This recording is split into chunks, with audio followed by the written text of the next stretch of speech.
Hey good people, I thought today you could come along for the ride as I go out to do what I do nearly every day, and that's a little bit of consultation and diagnostics. So we're off to look at a couple of trees that sound like they need some love, and we're going to find out what's going on with them, and we'll go from there. You know, everywhere I go, of course, I see trees. Whether or not the newly planted trees that the city has installed and put a gator watering device in, or whether it's the old mature pines and spruces that are around this condominium. Whew, it is still summertime, that's for sure. It is nice and hot. And heat stresses trees as much as it stresses us. But we're going to look first at this little blue Atlas cedar here. They planted a couple years back. They were replacements for some beautiful Scott pine that failed before I had an opportunity to get involved in trying to save them. And these were the replacements, and this is going to get impressive. This is going to be a really nice size. I'm really looking forward to seeing the canopies. Actually, there's two of them, and one on either side of the walk, and they're just going to make one nice canopy. The redbud here has really started flourishing, and we are going to need to raise this lower canopy again. We do this a little bit each year. As these lower branches mature, we are going to have to recommend a little bit of raising, but you know, the customer really cherishes this umbrella effect that has come about as this tree has matured. Possibly one of the most challenging trees that we have, though, is this little deciduous conifer over here, Don Redwood, and it is struggling. In the Salt Lake area, there really isn't any tree of significance, I mean, that you see a lot of, that are yellow in color. We have our burgundy trees like this European beech, purple, the redbud that we just looked at. So those aren't green, but we certainly don't have very many yellow trees, intentionally. The pH of the soil here locks up, as it does for a lot of varieties of trees that people attempt to grow here, and I talk about it quite often in my reels, where they need to take into consideration the pH of their soil before they choose the plant or tree, because they're going to be dealing with the ongoing struggle of that condition called chlorosis, where it's just simply not able to get enough iron to form the chlorophyll that it needs. Down the street here, or across the street I should say, there is a big beautiful weeping cutleaf birch that suffered from two things ultimately. One was the lack of iron, or high pH in the soil, and the second one was the fact that it simply wasn't getting enough water. So let's talk about water. Root systems stay very active, taking up water throughout the calendar year, unless the soil temperature gets to a certain temperature, and the roots will stop at that temperature. But if they're warmer than that, then they're still taking up water. So that's where something like that weeping cutleaf birch fail, is because we don't water our lawns 6 months of the year here in the Salt Lake Valley, typically. And so the trees get neglected. The trees aren't getting any water. There isn't any groundwater. We don't get enough water falling from the sky to water the trees. So we'll talk more about water in the future, but for today's diagnostics, I'm recommending that there is definitely some soil treatments.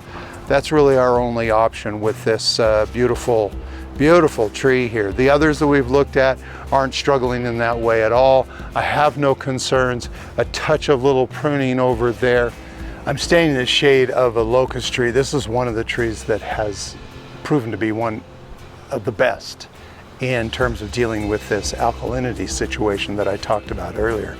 We're still in the front yard of the landscape, and this is going to become a real shade haven, if you will, for this landscape. It's going to grow much faster, develop a much bigger canopy than the European beech over there sooner. Ultimately, the European beech is going to be much bigger. It'll be a lot like, and I'm going to have you take a look at this large, very, very large ash. It is failing. It has been failing for a number of years. I can tell that by the size and types of cuts that were made long before I ever arrived. And in this case, this is where your climbing arborists are able to get up and continue to manage that dead wood. And the fact of the matter is the trees reach an age. Every plant, every species, every living thing on the planet has an age that it will get. And we do our best to try to manage that in a safe way when they get old enough that they begin to fail. They also have a predisposition, I call it, to a certain height. So this redbud, for example, is an excellent species for planting under a utility line. Not so much, look at this utility line coming into the power light on the street, and this gives you a good indication of how high you might have to be trimming your tree down, like the London plane behind it, if it grows up into the utility line. Well, I think we all know what the trees end up looking like when the utility company comes around and has, for the safety of everyone, prune the trees around those lines.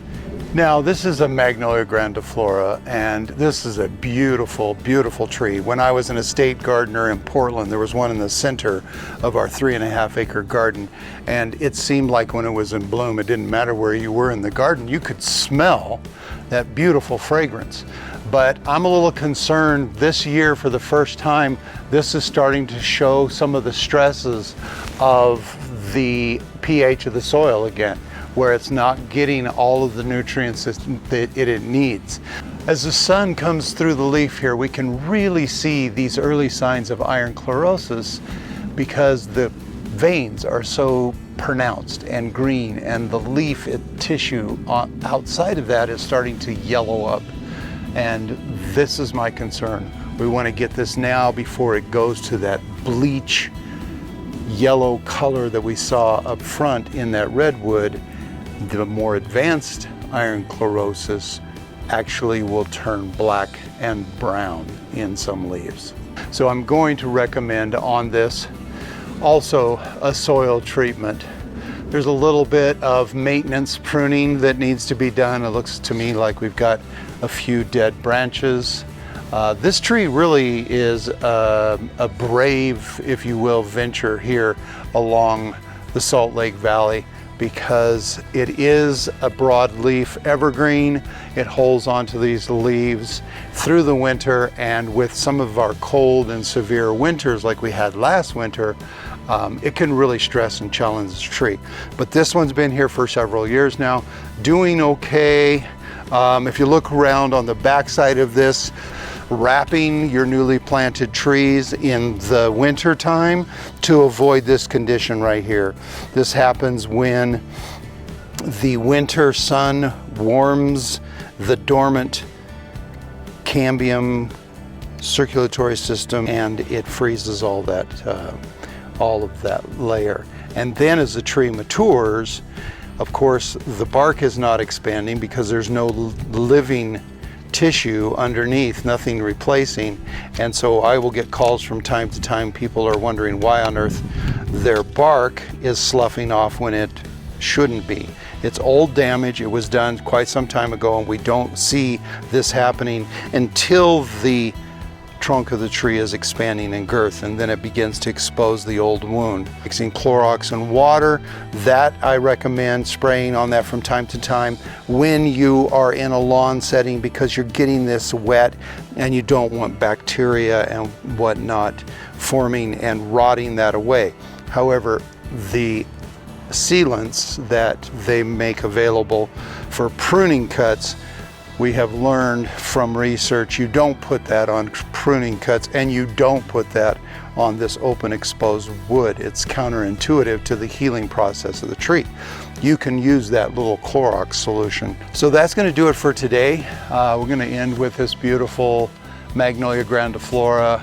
I say certainly push the envelope, grow species that you might enjoy, but at the same time might be a little marginal for your region.